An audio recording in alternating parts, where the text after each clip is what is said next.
10 Steps Further is a podcast designed to help you get 10 steps further along your spiritual journey. If you've been on your journey for 30 years or 30 minutes, if you believe in God, or even if you're not sure He exists, all we're trying to do is help you get 10 steps further.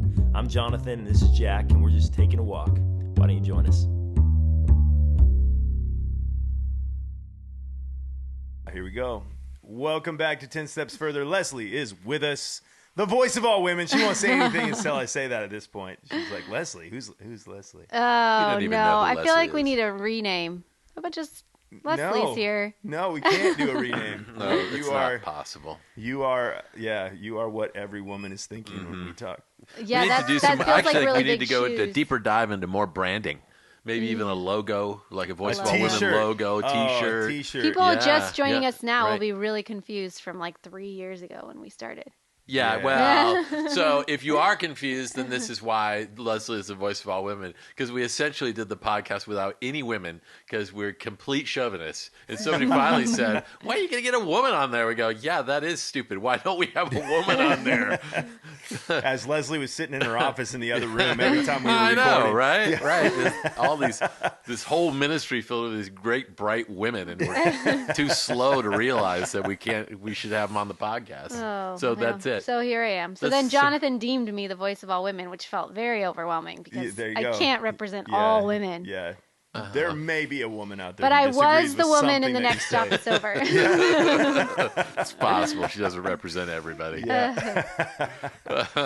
Okay, today we're talking about relationship routine maintenance. I said the word routine maintenance to Jonathan, and he had a visceral reaction. I hate routine maintenance. I love like taking ground. I hate like putting in a bunch of effort to stay in the same spot. Like that's the worst. Like oil changes, that kind of thing. Like Yeah. cleaning the house. Like, Right. okay, just to get back to baseline, you have to do all this work. Right. Okay, so I had an interesting conversation with my wife. She says, it's on Saturday, she says, okay, we're going to clean today. We got to clean. Okay. And I said, okay, there's some stuff I've got to do.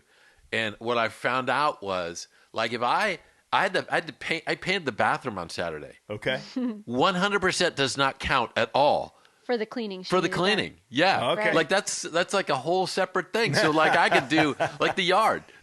Doing the yard doesn't count at all. Cleaning the yard or really- like No, I planting mowed grass? the lawn. Yeah, do the grass, whatever. You Like in the really weeds. should have consulted her list of what she needed done is the problem. How is that not part of Yeah, the? sometimes I when don't I'm know. like, oh, we need to like get some things done around the house, suddenly Matt's like in the garage. I'm like, that doesn't even count. That's like not what we needed to get My done. kids are very good at that as well. All of a sudden they had something. Oh, tons of homework actually. Wait, you haven't don't you haven't lump done me in homework with, ever. Don't lump me in with Asher. I'm not avoiding things.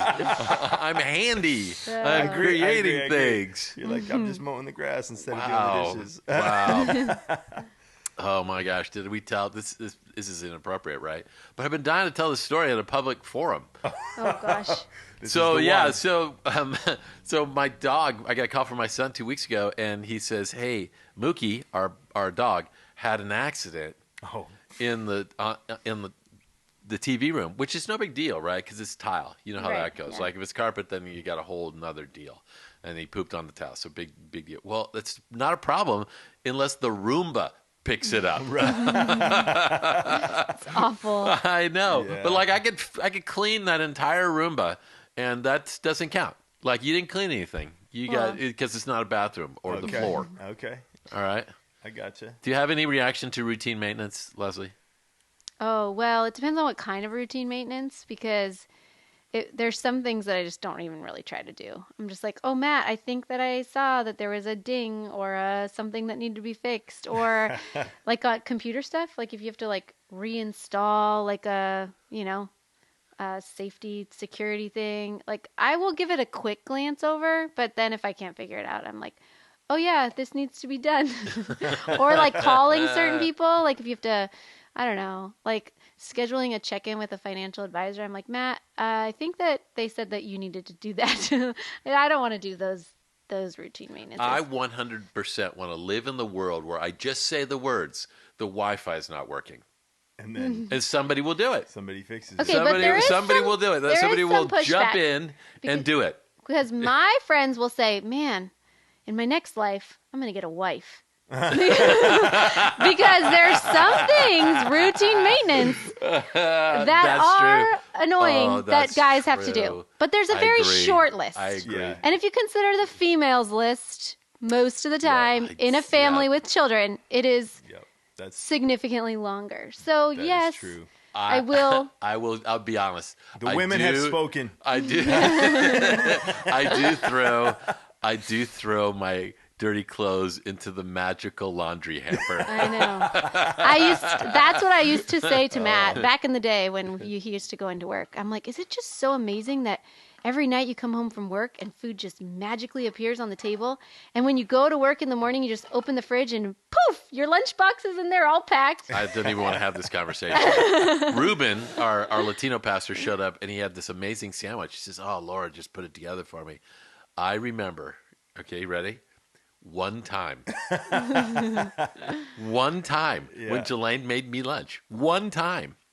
Well, she has different skills she brings to the she table. has amazing. She's a great, talented woman. Sandwich maker isn't really one of them, I guess. So the one time she made you lunch, it wasn't good. Well, that is definitely. If that was your 100%. reaction, you're not that good at sandwich making. That's probably why it only happened once. I'm just saying. No, this is why it happened. This is why the whole meal prep didn't work. Very first meal together. I'm driving. She calls me and says, "Bring Parmesan cheese home. I got dinner all ready." And I bring it. She says, "Don't worry about it. Just watch Monday Night Football while I get it ready." This is my first real day of being a married husband. I go, "Oh my gosh, this is amazing." And then she opens the Parmesan cheese with a butter knife and slices her hand wide open. Oh my goodness. And needs 3 stitches to Oh sew my it back gosh. together. Oh my gosh. Yeah. And that was it. And she's like, I'm not doing And that then it was again. over. Yeah. I'm never cooking again. I know. Cooking leads to hospitals. Okay, so there's some verses that give us some idea about how to have some relationship routine maintenance. Okay. Or they probably have nothing to do with that. It was just a clever message title Okay. that I wrote. There we go. But we're going to talk about it anyway. Yeah, All right? let's do it. Here we go. I'm going to read this directly to Leslie. Wives, in the same way, submit yourself to your own husbands. Right? Do I need to reread that? No. Okay. Thank you. You're starting with in the same have- way. Like, what are we talking about? If any of What them, way? okay, if any of them don't believe the word, they may be won over without words by the behavior of their wives when they see the purity and reverence of your lives. Your beauty should not come from outward adornment. This is a lot of good stuff for you, Leslie. Such as elaborate hairstyles and the wearing of gold jewelry or fine clothes. Rather, it should be out of our inner spirit, the unfading beauty of a gentle and quiet spirit, which is of great worth in God's sight. Okay, let's just stop right there. All right, because I want to get Leslie's opinion. This seems to fairly readily define Leslie. I don't want to. I feel like I could get myself in a lot of trouble here. But like the whole idea of gold jewelry, fine clothes, elaborate hairstyles, it just doesn't ever seem to be you. No, that's not really me so much. It isn't. But that doesn't mean it's not. I mean, some other she's people. a handsome woman. We're not saying that, but Handsome. That just. I don't know if that was a compliment, actually. Maybe you're right. You should be careful. okay. This is the way the holy women of the past who put their hope in God used to adorn themselves. They submitted themselves to their own husbands, like Sarah, who obeyed Abraham. Again, giddy up. And called her to the Lord. You are daughters if you do what is right and do not give way to fear. That's 6 verses. Then they throw in 1 for the husbands. Husbands, in the same way, be considerate as you live with your wives and treat them with respect as the weaker partner. Like, this is hard. This feels like rough waters all the way around. As heirs with you of the gracious gift of life so that nothing will hinder your prayers. Okay. Couple observations. First one is obvious. Why 6 verses for the wives, 1 verse for the husband? Like, is it because like women just need to hear More this words? so much more words. That's like Men need these very women short, are a real succinct- train wreck. You would have lost him after the first verse. Yeah. If you kept going. Yeah, They that's would have right. tuned into E ESPN and stopped listening. I don't know. Yeah, I'm listening. Yeah. I have a theory, and it's this, that what was true back in those days is very true of these days as well. That it was in the early church to have a woman who was a God follower for a husband that wasn't a God follower was a difficult scenario. And so to give a lot of wisdom into their lives about, hey, so how do I deal with this guy? What's the best way to do this? And it's not that these things don't apply both ways, right? Like if guys become all about how they look or their clothes or their body or whatever, it's going to end up not being great for the relationship. Right. But in this particular scenario, that it was just a hard road. And we see it here. I mean, I think it's the time I see women cry the most is the ones that come to church alone. Yeah. Yeah. Yeah, it's hard to not share that. Right. Exactly. So I think that's why he gives a lot of wisdom. But we're going to kind of break down some of this. We'll have some conversation about what's the routine maintenance that we get out of it. And the first is this, that great relationships are founded on submission. And it says, wives, submit to your husband. But you notice that, right, Jonathan? Wives in the same way, submit. Because right before that, it says that we should submit one to another. That the idea of submission isn't, well, I don't know. What is? Let's talk about it. You want to talk about it? You want me to just give you the answer? Well, I feel like we have in our culture is built up this almost kind of disdain for authority and even structures of authority. Right. We're a very independent cowboy culture. Like that's just seemingly who we are. And you find in a lot of cultures, there is this sense of there's a hierarchy in everything. There's a hierarchy. There's a respect for authority. And probably throughout our history, we've taught, current events will remind us again and again, for good reason that we also live in a country where there's been masses of abuse of authority. Right. And so that has created this culture that we're in, but in a Christian context, there is an authority. And you look at Jesus, the highest form of man that has ever walked the face of the earth was defined as submissive to his Father. Right. And he's like, I just do what he tells me to do. Submission is putting the needs of somebody else above your own. So he wasn't just submissive to his Father. He was submissive to us in that way. Like our needs became greater than his needs. Right. Right? Yeah. I have a question.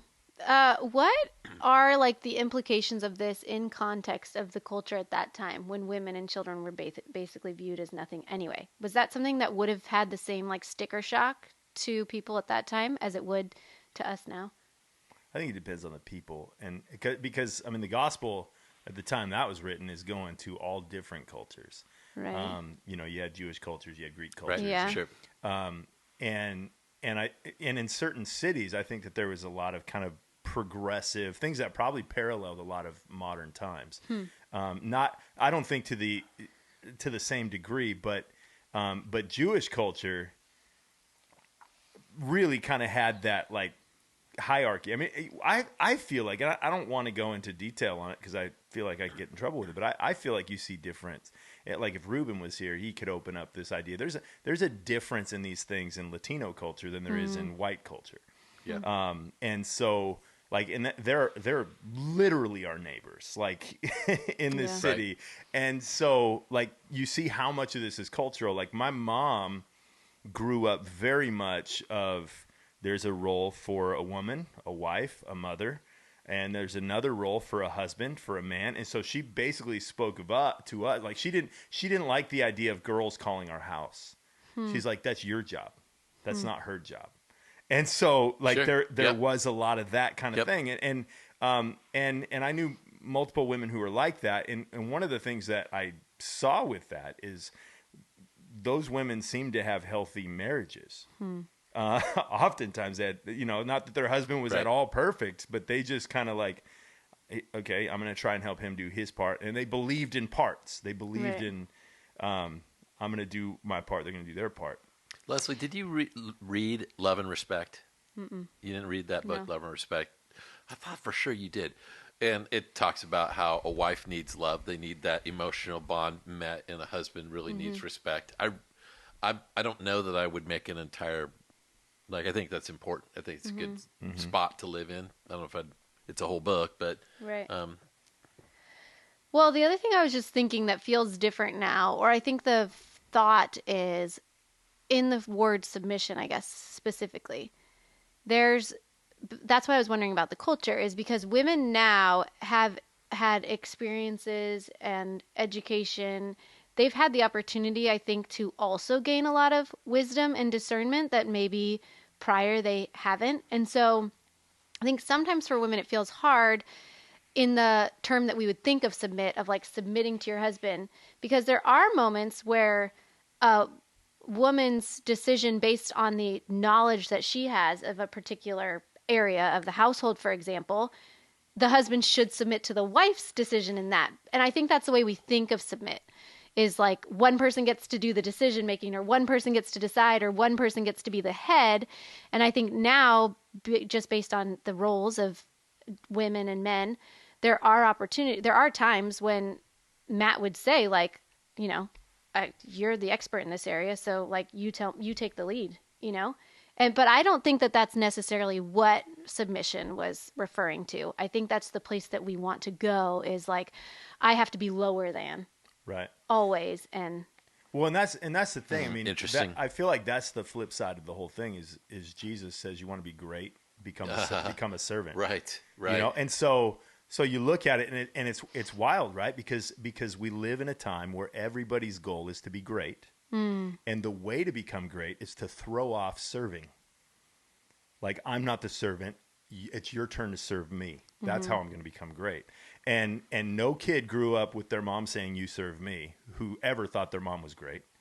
They grew up seeing their mom serve them. No wife has ever looked at her husband and said, he's a great man because he demands that I serve him. right. Like, the one who chooses to serve always rises up. And yet the voice is, no, it's their turn to serve you. That's Right. the voice. And it's Right. a complete, like, you're wrong. It's just not wisdom. Like Yeah. speaking to the culture, like, you're wrong. Sure. That's not wisdom. If you that's a good point. if you fight to be on the top, you will go down the ladder. So there's a couple things going on happening. So let me kind of give you a theological background for some of this men-women submit debate, all right? So you go back to the beginning, and Adam and Eve fall, and there are a couple things that are going to happen. Man, you're going to toil against the land. Women, you're going to be put in submission to men. And you can see just throughout the history of the world how women, that has been, men have abused their authority over women throughout the history of the world. It's just a thing. In trafficking, in women not having a voice, in it taking us 19 centuries, 20 centuries to give women the right to vote and to admit that there's some equality there. It just, you can see it. So I think for me, just as the way I look at it, because that was part of the fall, does that mean that we have to admit that that's the right way? Like, I don't know that I have to admit to myself that that's the right way, that God actually designed it that way. That is culturally what happened as a result of sin. So the other thing that I think we would have to understand, too, that in this particular, this is Peter talking, all right? This is 1 Peter 3. In Peter's soul, the big foundation of it is reaching lost people. And he always wanted that. That was primarily his number one. When he's talking to women about submitting, what she's saying is, you want to win these guys? Here's how you do it. You don't win them by trying to take control or trying to put everybody beneath you. You win them like anybody has won by you taking a lesser spot, you serving them, you loving as best as you can. All right? And that was the call to everybody. I mean, that was like, it makes me think of Jesus saying, hey, when you're invited to the party, there were places of honor and places of less honor at the table. And he said, don't be the guy who sits at the place of honor. Be the person who sits at the place of least honor, because then you will be honored when they move you up. But but if you sit in a place of too much honor, you'll be brought down. Hey, that's not for you, man. It's actually Bobby's birthday, and that's his seat. These aren't your seats, baby. Yeah. So, but it's just coming into life and just saying, I'm going to take the lowest spot, and I'm going to rise up by, really, if following Jesus' examples, by giving yourself away, and not by, hey, he sat there last time, you know, like that's that's where we're at. We're fighting to, I don't know. Not only is it the way to win somebody over, it is in essence the way relationships work. I had a moment where I thought, in my marriage, like I thought, you know what, I'm tired of not getting my way. So for like a month, I'm just going to stand up for my rights. That's like the worst month of my life. Yeah. You know, I would love to hear what Jelane's perspective was for that month. Right. I don't think she remembers it because I could never say it out loud. I wasn't that bold. Yeah. But the only thing, and I think of the way Jelaine and I work, like, is she submissive to me? Yeah, I think so. I think there's some things she just trusts me to do. But I never feel like I am putting my foot down and saying, this is where we're going. Right. Like the amount of times where I've thought, this is something we really need to do, even though you don't agree. I can't even think of one of them, quite honestly. Yeah, I'm with you. I don't know. I mean, we've always been in agreement. There have been times where we discuss it so much and then we make a decision, but it's never like, I can't think of a time where it's like we made any kind of a big decision where it's like where we were in disagreement. Right. Like it just didn't happen. And that's like, you think like Jesus submitting to the Father, like the same type of thing, right? There was never a moment where he's like, nah, I'm not going to do that. You know, yes, you are. Like you didn't have that. Right. You had an agreement. It was, hey, I trust that this is where we need to go. Now, obviously, harder for the situation that Peter's talking about, because that's you're right. talking to a wife, a woman that is married to a man that is probably not making the wisest of choices, and that's the whole point. Yeah, right. And she's asked to serve him. So. Right, and the best way is probably not calling him out on everything, but doing your best to support as much as possible, because people are drawn to environments of acceptance. I don't know if you've heard us say that. It's like 1 million times on this podcast. That's right. That's right. I think part of this, you know, this idea of submission, and I've talked about it a bunch of times, and it's controversial in church, but essentially, it's not husbands make your wife submit to you. No. Wives, make your husbands submit to you. Make your children submit to you. It's spoken to the wife. It's spoken to the husband. Love your wife. It's not to make somebody else do it. And I feel like a lot of it is at the center is I'm right. And I want her to acknowledge that I'm right. Right. And if you want to ruin your relationship, here's a great one. Make it all about you're right. Right. Yeah. You're right. I'm right. You're wrong. And, you know, that's the way it's going to work. Yeah, I think I'm having a hard time. I mean, I'm wrestling with this idea because that's great for like our 3 marriages where are working, right? And happy, yeah. Yeah, I feel like it's, you know, when people have asked me about this, it's never a big deal for me to say like, oh, I'm happy to submit to Matt, because I know, to your point earlier, he would never take advantage of it. Right. He feels like so grateful for, you know, that I put him first or whatever. I think it's really hard for somebody to accept those words if they're in a relationship where they feel like they're getting walked on. And that could be in a marriage, but that could be in a friendship, or it could be in a parent-child, or that could be in a sibling relationship. And how do you like willingly say, I'm going to continue to submit to this person, or I'm going to continue to put them first, when you're just always always hurt. And sometimes those hurts are just like, oh, my feelings got hurt, maybe if it's like a sibling.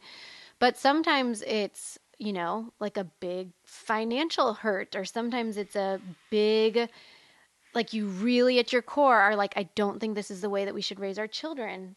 And so that's the part that I think that our listeners would feel really hard to reconcile, those words with like individual situations.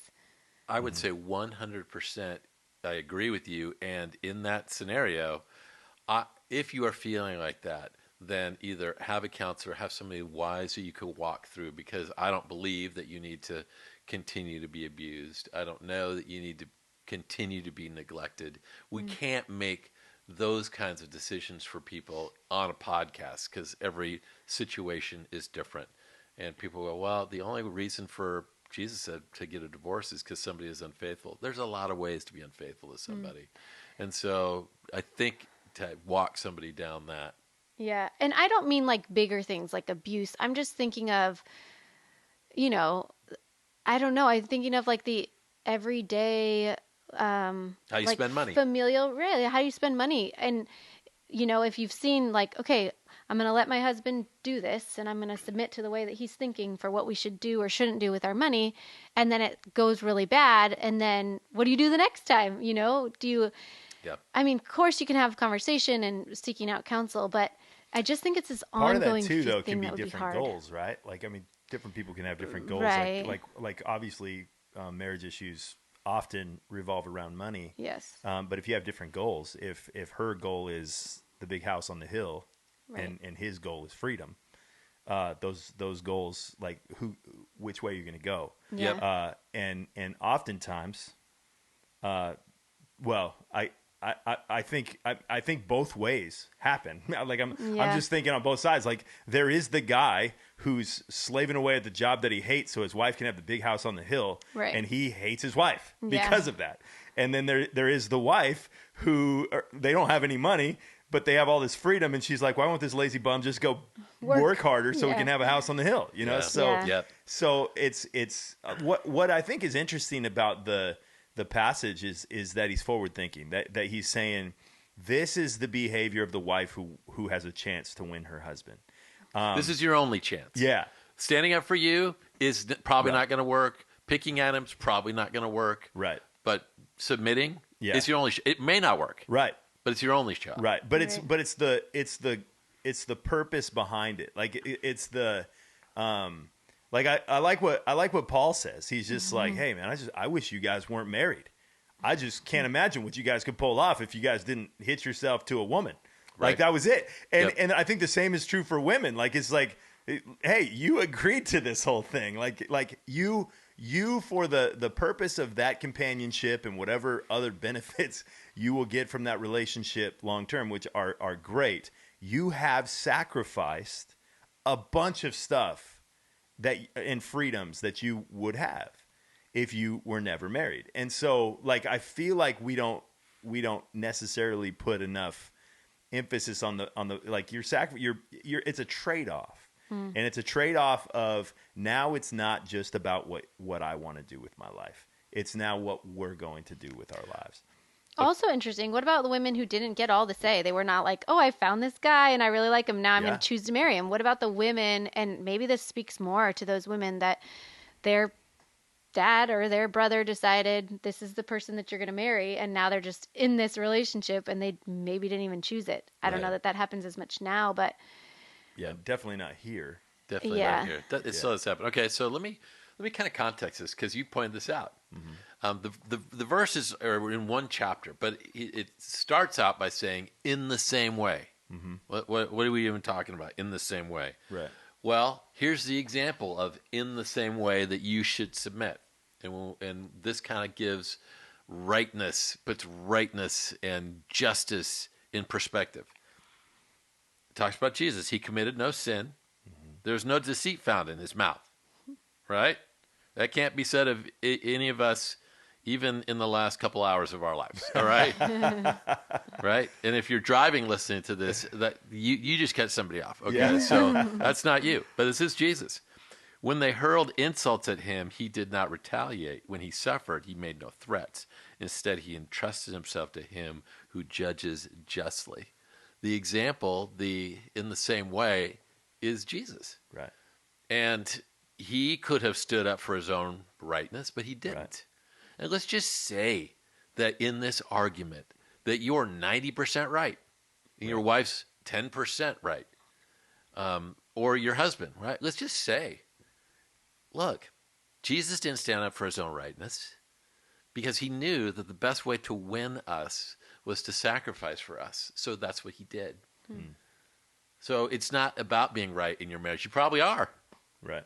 Like, I'm guessing that these women that come to our church and their husbands, they're right. They probably have a better way to raise their kids or Right. spend their money, whatever. You're right. Yep. But if you want to win, that person over, here's your best shot. Okay, you want me to read the next point? They're just nodding their heads. Yeah. Okay. Go ahead. Focus on actions, not arguments. All right? It says, wives, in the same way, submit yourselves, so that any of them do not believe the word, they may be won over without words. Like, how often do we try to win the battle with words? I'm Especially right. women, because Right. they like Well, to talk a lot I of don't times. know, man. In That's my about, house, I'm the problem. Yeah, me too. 100%. Like, I go in full lawyer mode. Sounds like this. I'm right. Yeah. You don't understand. If only you could see things from my perspective. This is your issue, not mine. Boy, your mom messed you up. Hopefully you don't use that one. We correct with words. We debate with words. We swear with words. We attack with words. It is, with most of us, we don't win with words. Yeah. Yeah. Yeah. It's loving through action. Yeah. And that's our hope. Right. Right. We defend with words. We try to solve with words. But a lot of times words make it worse. Yeah, the wrong words. The right words make it better. Right? Yeah. You know, it's sure. just, Yeah, that's true. The right words are usually not reactive words. They're usually it's so weird how often we just go naturally to negative. I mean, I just think even with our kids, we've talked about this before, Yeah, but right. you just, why are you always leaving that out? When are you going to learn this? When are you going to do that? And Always is a great word, by the way. and it has to be And never, it has to always be and never. Always and intentional to find the things that they did right. Like I guess we just assume That they, they already know that. You know. I know. Same thing is true. You always say that when people die. You're like, gosh, that would have been really great if all of us shared all this stuff when they were alive. Right. Yeah. Yeah. Yeah. I was talking. Yeah, we'll do me first. Let's start with me. I was talking to a friend on the phone last night. I used to live up in Phelan, California, at this church, or I live and work at this church up there. And I spent a year there, and I hated my time there, but I learned a lot, grew a lot in that time. And this is like one of two guys that I still keep in touch with. And I just called him up, and we're talking, and I had this thought, and it's just like this would never come out unless I was like, I should tell him this thought. And I said, man, I spent a year there. I learned a lot. It was a rough year. You are my favorite thing about that year. That's Yeah. so great. Like That's that. good. And it's like, but that's not my default. Right. You know, Right. it's like, Yeah. it's like he would never know that. He's not going to assume that, but you just Right. figure he Right. probably knows. He probably Sure. knew that. Yeah. Sure. Yeah, that's right. Yeah. Right. And what was the name of your high school? No, that high school up there was called Serrano. What? Serrano Yeah, High Serrano in Phelan. In So Phelan, yeah. Why? Because they didn't want to call it Phelan High. I was like, It's not the first time we That's said that on the funny. podcast. I just love it. I was so confused. They're like, "Where do you go to school?" I go to Serrano High School. Where's that? It's here in Phelan. Why is it called Serrano High School? Like, what's Serrano? He's like, they can't call it Phelan High. Phelan High. They did have a drug problem. Most likely. Okay, so I've made a short list of actions, right? One, without words. Listening. Being present. Cleaning. Doing laundry. Thank you, honey. Picking up underwear. Making dinner. Mowing the lawn. Picking the perfect present.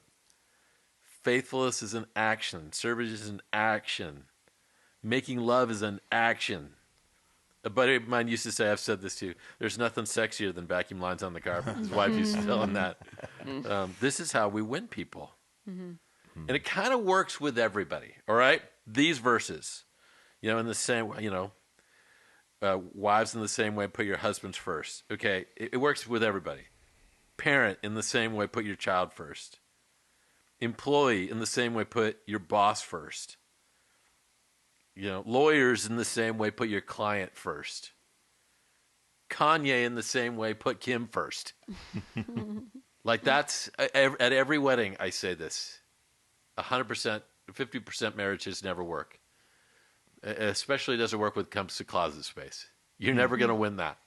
It's when you put the other person's needs above your own 100% of the time. That's what makes it work. Okay, I have another one. Do you want me? Of course, there's got to be 3 points. This Yes. once was a sermon. Relationships improve when we work on the inside, not the outside. And it's specifically about women. Your beauty should not come from outward adornment, such as hairstyles or wearing gold and fine clothes. Rather, it should be that of the inner self, unfading beauty of a gentle and quiet spirit. All right? We put a huge emphasis on beauty in this country. $532 billion industry in 2018. But honestly, first off, let me ask you, have you known a beautiful person that you wouldn't want to spend a moment with?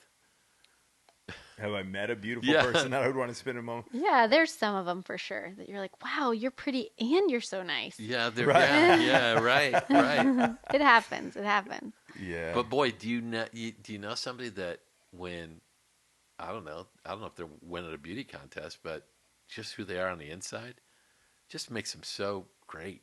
Right. yeah. Yeah, a lot of people. Yeah. Sometimes just a smile on their face, it makes a difference. Right. Yeah, I mean, it's crazy, too. I mean, because it's like, it feels a little bit vague. Like, what does that mean? Yeah. Well, let's talk about this we're for a all second. beautiful on the inside. Yeah. Well, let's talk about that. So how is it? How is it rather than working on the outside? Because we clearly do that, Right.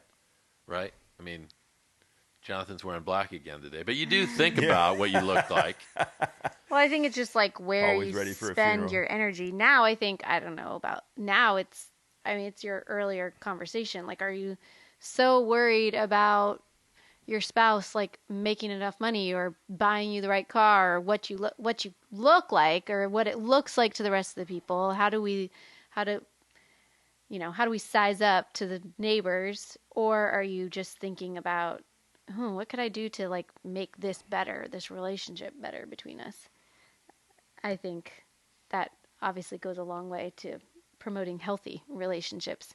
But I think we all get sucked into what's the next thing? And there's like just a lot of materialism that comes with that. And some of that is individual, like, what I choose to wear, that comes with other things like finances. But some of it is keeping up with the whole culture, like as a family or as a couple. Yeah. I think you can have like I don't know, like I think of like a plant, like a healthy plant. You're right. Is I mean, if it's a beautiful plant, it's a beautiful plant. An unhealthy plant, like the thought that I would have of just like outward beauty would be, well, that's an unhealthy plant. Let's spray paint it. Like, so in some ways, I actually feel like healthy or beauty on the inside is a healthy plant. And spiritually speaking, it's connected to the vine. It's connected to Jesus. It's not so consumed with outward, and because of that, becomes more beautiful outward. And so it's I don't think it's like, because some translations say don't let your beauty be merely outward. It's not don't let it be outward, but don't let it be merely outward. But that, like, I think that there's something to what some of us think is selfish, and that is taking care of our inside. Yeah. Taking care of ourselves, and and we can find, if we're so consumed with the outside appearance, the outside world's view of us, we become less attractive to the outside world. But if we are consumed with our own selves of, I want to be who God wants me to be. I want to be who I was created to be. I want to be a healthy individual. I don't want to pretend to be for everybody. I want to actually be that. You become more attractive to the outside world. It's just like weird. It doesn't work any other way. Right. It kind of reminds me of like kids too, right? Like I think of my elementary age kids. They don't have anything that would say another kid is attractive yet, right? They don't even have that in their systems. Right.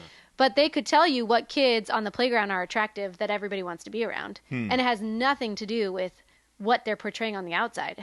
Kids do not, at that young elementary age, it's not about like what they physically look like or what they have in terms of like their house or their whatever toys. Right. I mean, sometimes kids are excited by toys, but the majority of what makes somebody like attractive to play with on the playground is how they talk to people and you know what, if they smile at people, if they share encourage with kids. people. It has nothing to do. It's a really kind of cool, awesome judge of character because they don't have don't have the other baggage that we do now.